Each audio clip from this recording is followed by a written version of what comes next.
UNESCO Remote Radio Week 2021.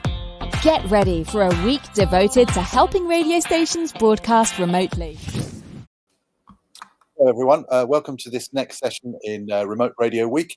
My name's Dr. Lawrie Hallett, and with me is Michael Saltzwedel, and he is from the Internews Bureau in Washington. He's actually based in South Africa. He's a digital media trainer and consultant, and today he's going to be talking about Mojo, mobile journalism, which some people say is radio on the cheap, but actually is radio that gets to places that old-fashioned radio can't reach. Michael, very good afternoon to you where I am, but welcome to you whatever the time is where people are watching and listening.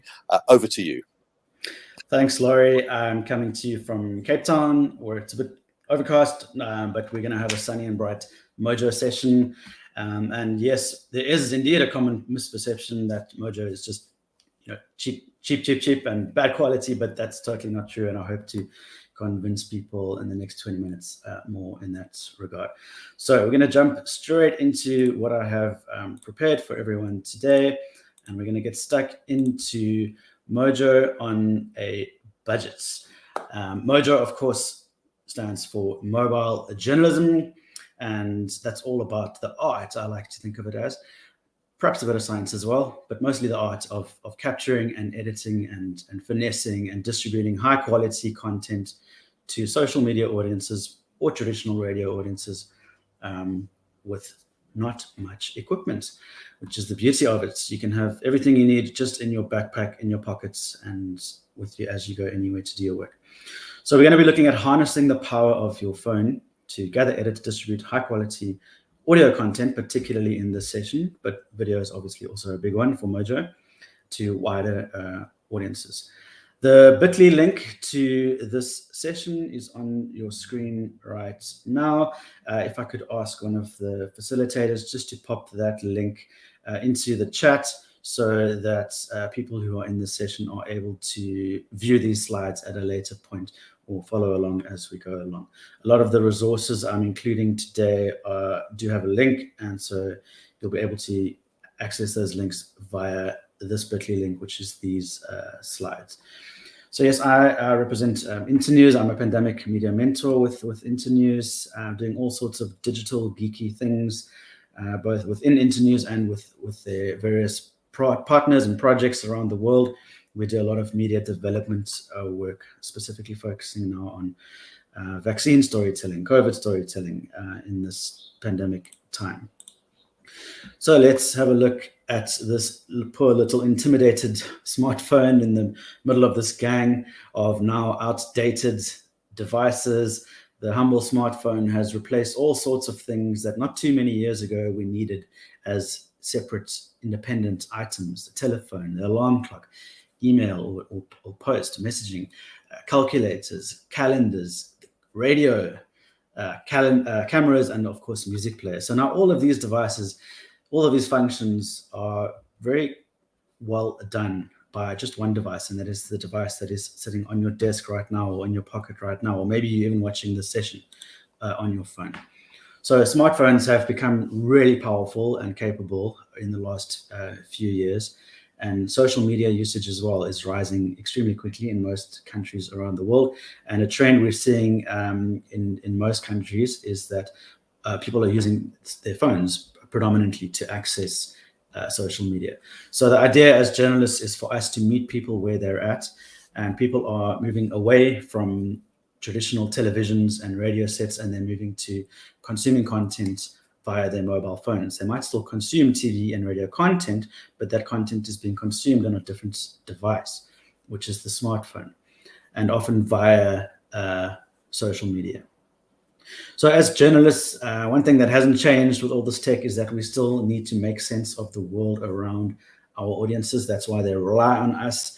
That's why we create and tell stories. It's to help to make sense of what is going on in the world.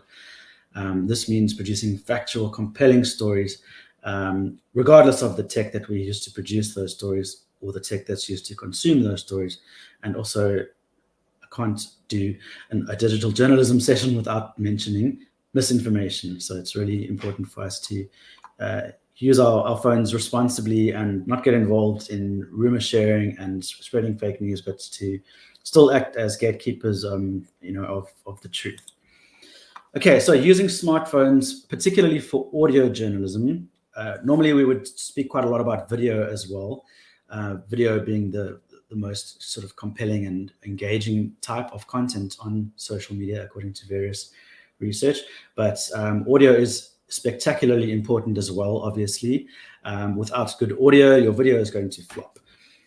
So a pro of using a smartphone for producing mobile journalism is that it's always on you and there's quick prep time. No need to set up complex or heavy, complicated equipment. Your phone is always with you. It's always on. Within a few seconds, you can be hitting record and getting that interview in the moment. People don't feel intimidated by the humble smartphone. Whereas with a big TV camera or a big radio broadcast crew, they might feel a bit intimidated. They might not open up as much. And as a result, you're not going to get as powerful a story that you may get just using a simple and humble smartphone. So you can get great audio from a smartphone. You are not limited by the equipment. Smartphones let you do quick edits and uploads or distribution on the fly. So you can get something out and published as quickly as possible to reach as big an audience as possible. Using add-on mics, you can actually get broadcast quality at a fraction of the price. And you can also obviously capture photo and video, which is great to go with your audio content. Even if you're doing radio or doing podcasting, it's always good to have strong thumbnails or strong other visual elements to attract people to your audio content when they see it flashing across their screen on social media. Cons, not too many cons, but onboard mics are not great, as we'll hear just now. That is the biggest limiting factor of smartphones for audio, but easy to get around that. Lots of great quality mics available at really good prices. Also with the phone, one con is that battery life is not great, especially when you are recording high quality audio and video and editing it as well, or going live, your battery will quickly drop. Some equipment that you need for Mojo, obviously you need a phone that's up to the task, and this does not mean you need the latest iPhone or Samsung. It doesn't even mean you need a mid-range phone. You just need an entry-level smartphone that has a headphone jack at the least, or a USB-C port, so that you can plug in that external mic.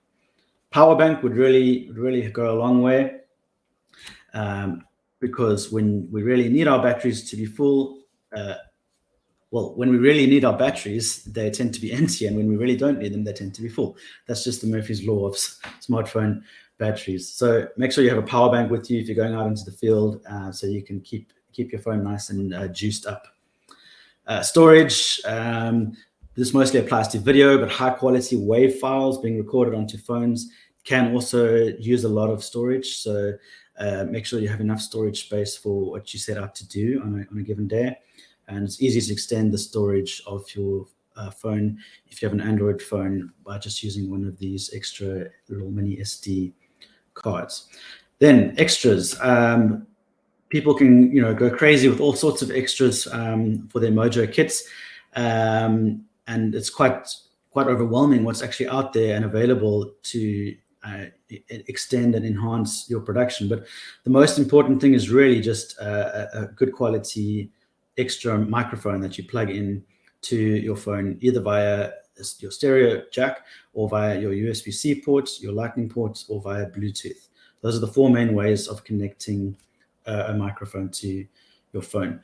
You can also actually use your professional XLR radio mics with a phone, just with the right connector with something like an iRig. Lets you plug in any studio quality XLR mic straight into a phone, which is fantastic. Stability helps a lot, obviously not only for video, but just to keep your hands free. If you're wanting to record an interview, obviously the less your phone is moving around, the less bumps and scratches you're going to get in your audio. So stability is a good idea. A tripod's a good idea, even if just for audio. Lighting obviously applies to video, and lenses as well. Let's talk a bit about the various types of microphones that have sprung onto the scene for mobile journalism. This is a very new kind of marketplace. videography or audio cell phone accessories, only a couple of years young, but there's clearly a huge market for this kind of stuff. Many journalists and content creators are expressing interest in and buying these types of equipment because they've realized you don't need a high-grade professional broadcast camera or a high-grade professional Zoom recorder or whatever it is to get high-quality video and audio. You can get right up there to pretty much near the top available pro quality by paying much less. This is a brand I really like to recommend. It's called Boya.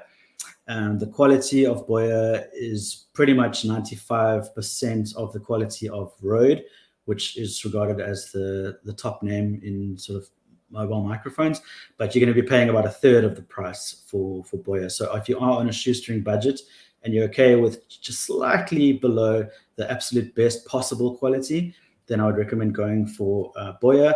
Your average listener is really not going to tell the difference between a Boya and a Rode, but they will tell the difference between a Boya and just your onboard microphone on your phone. And I'll play a clip just now to demonstrate the massive difference that exists there. So something like this is the Boya BY-M1. This is your sort of low-cost entry-level smart lav mic. There are cheaper ones than this from other brands, but I wouldn't recommend. There's some really dodgy brands out there. This is not a dodgy brand, but they are well priced. So this is a lavalier or a clip-on mic, clips onto your clothing or to your interviewee's clothing, plug straight into your phone, and boom, you've got good quality broadcastable audio. They also come in dual form, where it's two mics that go into one input. So that's great if you need to record your voice in high quality too, or if you are recording two interviewees. That's about $22 for two mics going into one input on your phone. Other types of mics would be your condensers or shotgun mics. This is if you are unable to clip a mic onto an interviewee's clothing or your own clothing and you need to move around. Perhaps you're covering a live event. You need to move around. The situation's changing. You need to be adaptable. You're not in a set, controlled interview space. Something like this would be a better choice. And these mics also typically have a cold shoe mount, so you could put them on top of a grip so that you can move around more freely. And also this one, the Boya MM, contains a headphone output so that you can also monitor your audio while you are recording with the mic, which is really handy as well. That's about $37 US. Then, as I said, various connectivity options ranging from your typical old faithful stereo jack, stereo connector, to USB-C, which is now standard on many phones, Lightning if you're using an iPhone, and then Bluetooth if you want to go wireless. The one you're looking at now is the Boya BY DM100, which is about $60. And I've actually got one here with me, and I've recorded a clip where I'll show you will let you hear the difference in the sound quality between this mic and the built-in mic.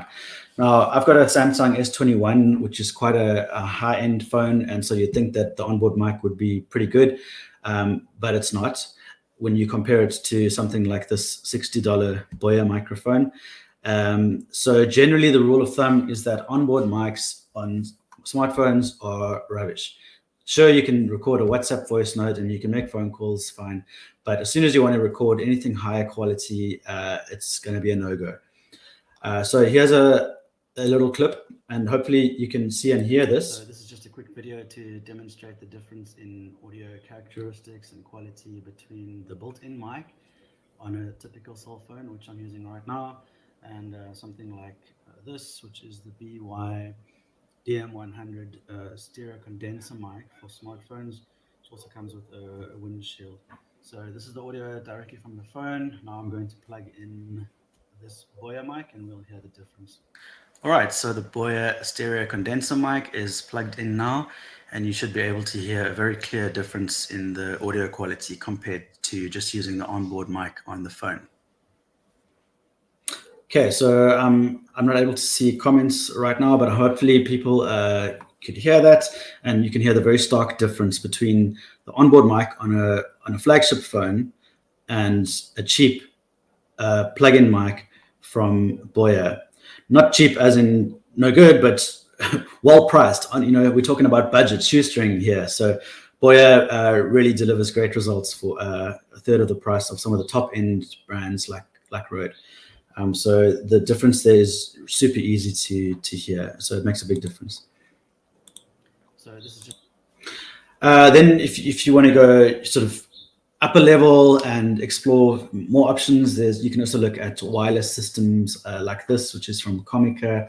This is a 6-channel wireless system and comes with a clamp as well as a little tripods you can see there. And it's great for a variety of applications, from mobile live video to vlogging, interviews, conferences. And a system like that is a little bit more pricey, but still really not extravagantly priced at about $160 US. So loads of really interesting and useful and impressive microphone solutions out there available for smartphones.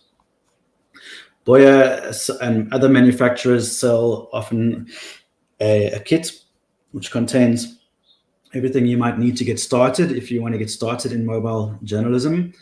If you've got the phone, obviously, they will include in this kit that shotgun mic, which I've just shown you or demonstrated to you, as well as an LED light and a clamp for your smartphone, a ball head and an extension tube, a mini tripod, and a cold shoe mounts for the microphone. So that's pretty much a complete entry solution if you want to get going with Mojo out in the field, and that's again quite well priced at under $100, just $72 US for all of those components. So we're really not talking big money here, and this really makes a massive difference to your production quality, not just in terms of audio, but video as well, by having the stability and the light and so forth.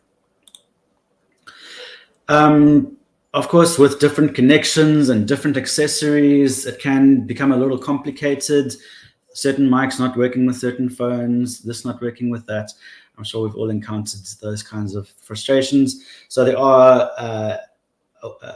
is a variety of adapters you can buy, not only for connecting, for example, XLR mics to a phone, but also so that you can plug in 2 mics as well as headphones at the same time. For example, here with this little Rode adapter, something like this is about 20 US, and this will plug into your stereo headphone jack on your phone if your phone is equipped with that, and allow you to plug in 2 external mics plus headphones at the same time, so that you can really monitor the audio coming in from both of those mics, make sure it's nicely leveled and balanced and that it's actually coming through, because sometimes it doesn't come through at all, and that's obviously a nightmare. The only thing worse than bad audio is, of course, no audio.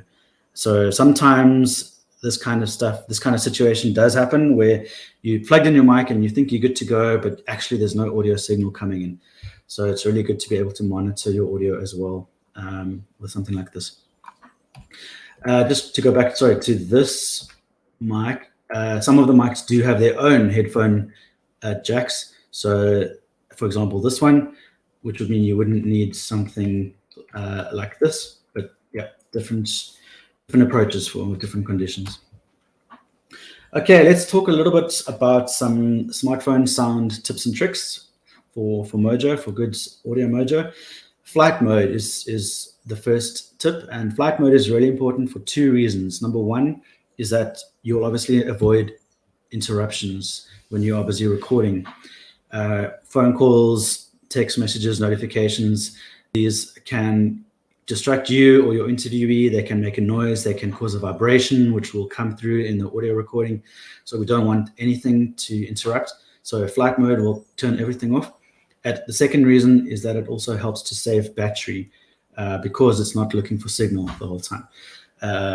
So that's also an advantage of flight mode. If you are using the onboard mic, just the mic that's on your phone, which is sometimes all we have on us, because look, we don't always walk around carrying an external mic. Maybe some of us do, but mostly people don't always have their external mics with them. So if you are forced to record something just with your onboard mic, make sure your finger isn't blocking the microphone on the phone. And so make sure you know where your mic is. Have a look for it. It will typically be a tiny little pin prick towards the bottom of the phone. Perhaps your phone has two mics. Make sure you know where your mic or mics are and that your fingers don't block the mic when you are recording. But when using ideally try and use an external mic for much better quality. And if you are using an external wired microphone, try and avoid moving around excessively, because if you move the wire, it's going to cause scratching. And some of the mics are very sensitive to that. So just be aware of that. Get close. Of course, it's COVID, so we can't always get close. So you can also attach a mic to just an extension tube or even a selfie stick. Just put it at the end of a selfie stick. These Boya mics come with very, very long wires, so that's no problem. But otherwise, go for Bluetooth. Then you don't have the problem of scratching wire. But you do have to make sure you keep it charged and connected. It's also an idea to use another phone to record audio separately if necessary. This means you can set up the phone and the microphone and leave it in place and not touch it and not move around. Don't disturb it, and it frees you up to use another phone to record video at the same time. And then when you're editing, you can just bring in that audio file from the separate phone and sync it up with the video from the second phone.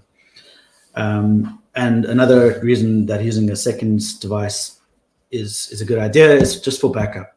If for some reason your primary device fails or there's an error with the connection between the mic and the phone, it's a good idea just to have that backup. And that's easy and cheap enough to do with an entry-level smartphone and a $50 microphone.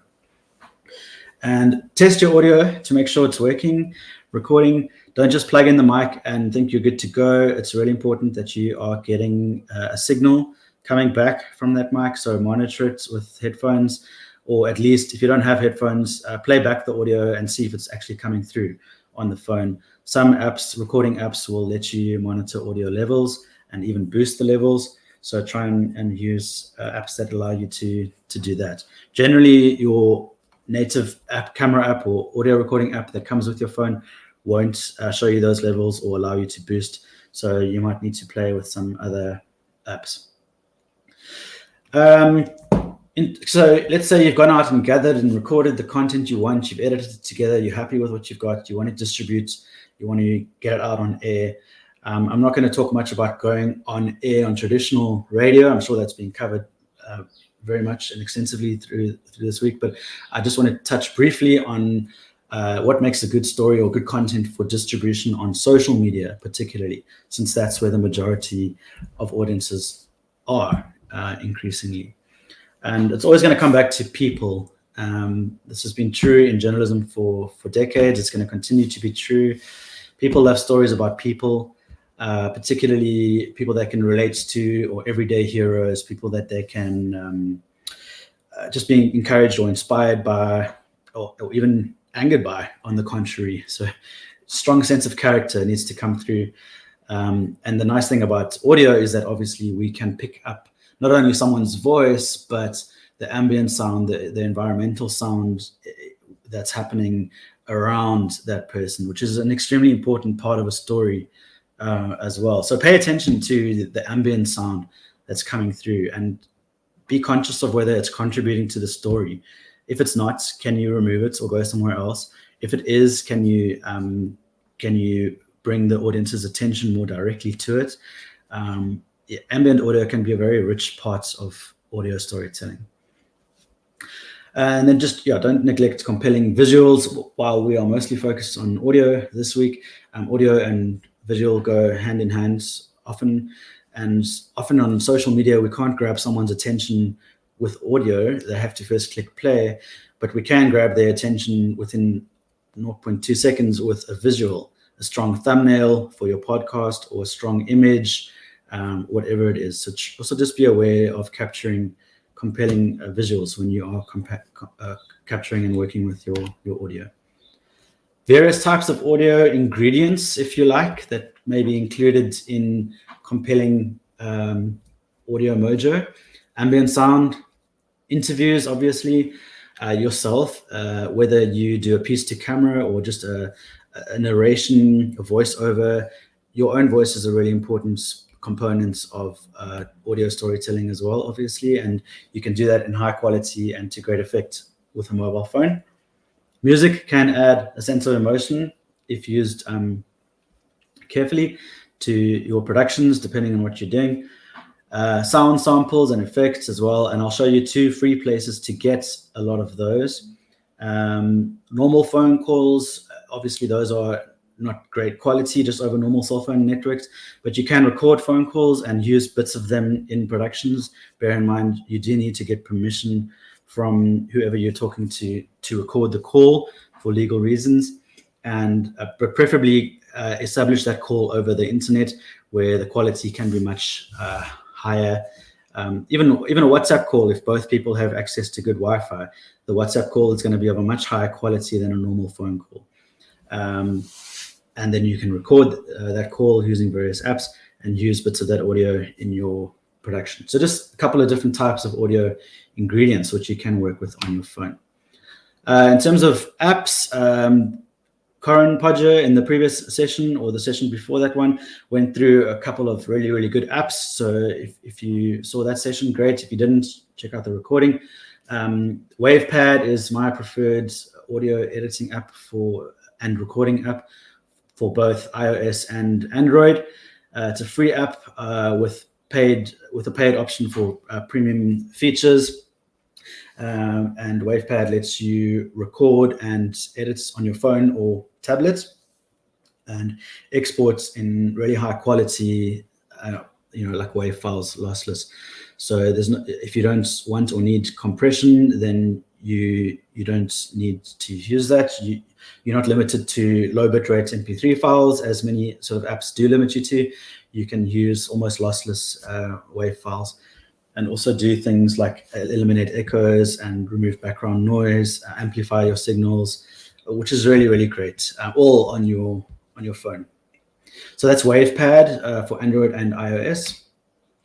For background music, there's a site called bensound.com, which contains a whole lot of tracks that you can search through via genre and use in your productions. Also, Facebook has a thing called a sound collection, which contains tracks as well as sound effects, thousands and thousands of tracks and sound effects across various genres, moods, durations, and you can choose whether to have vocals or no vocals. So you can preview those tracks or sound effects and then download them for use in your productions. It's kind of hard if you're on a shoestring budget, maybe you're a smaller organization, to find royalty-free music and effects and sounds to use.